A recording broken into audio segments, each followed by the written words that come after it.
So, your handy dandy magic circle. It's a prop, it's a tool, it's a mini piece of apparatus, and I'm going to go through the 100, like the most common exercise we're gonna do in Pilates, right? The 100. We're gonna go through it using this little magic ring of death, doom, and despair. We're gonna use it as a prop to make things harder, to make more challenging, to use it as a prop to be more supportive, and a prop to be informative, all in that same exercise, okay? So, first, let's just go for the challenge, right? So here we are. You could use the magic circle between the legs, squeeze, work adduction into the midline. As you curve up into the 100, you could keep the knees bent, breathe in, breathe out, all of that. As you press the legs out and go farther away from center, it is harder, and depending on what your magic ring of death is made of, this one is metal, it's heavy. So I really have to lift up and press out into the weight of it. I could also challenge abductors, pressing in through the circle and apart, really working outer hips to stay pulled into center in opposition as I press apart.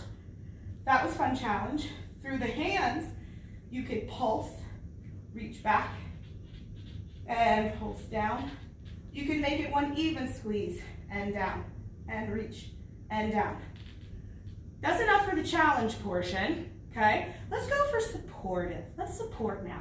And one of the things that everyone has a problem with in the 100, especially for fresh movers, is that forward flexion. So if you take the circle, place it under the base of the skull, not at your neck, because if you go around your neck, this is just what's gonna happen, right?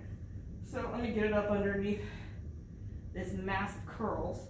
And I'm really like underneath the curve of my cranium, right below C1, your atlo. And I'm gonna come through the circle up the top, and I'm gonna give this lift of my elbows up, begging my upper abs to do more, begging me to curve up into 100. I'm gonna let my head stay in the circle, and I'm gonna let the circle support. I am gonna tip my chin, and then the rest is all abs all day. And you can see your elbows and your shoulders and your peripherals. So if you see that this thing, right, and you see how much that pulled me up out of my upper abs. So if I just let the circle support the weight of my head and my neck, I can wrap those shoulder tips around, find that lat engagement that works with the obliques into the upper abs and roll down. It is really hard to talk and do that at the same time. One more. So I'm not engaging my neck any more than I am to just flex at the front of the throat, just to draw the chin down.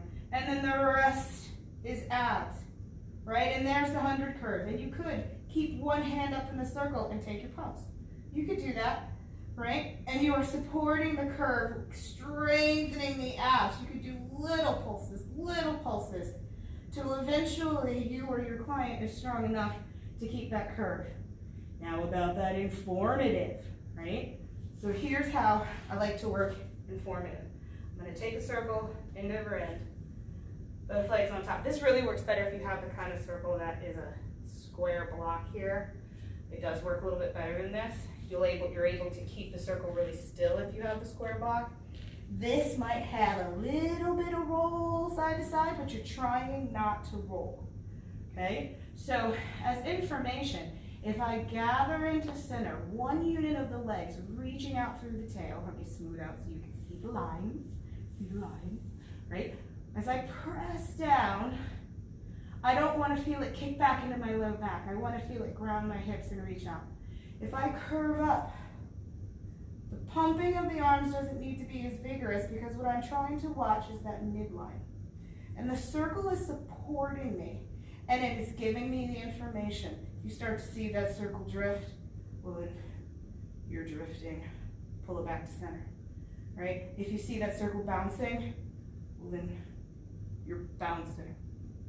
Only the arms move. So the arms won't be as vigorous because you're trying to find that stability.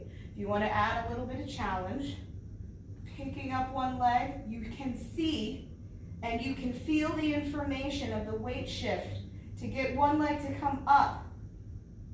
That circle helps inform you where your center is, where you need to find the opposition out onto the circle as you scoop and pull back, and bring it back.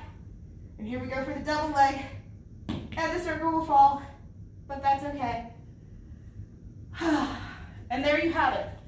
Your little magic circle, your exercise ring, your magic ring of doom and death and despair. Used as a prop for challenge, support, and information.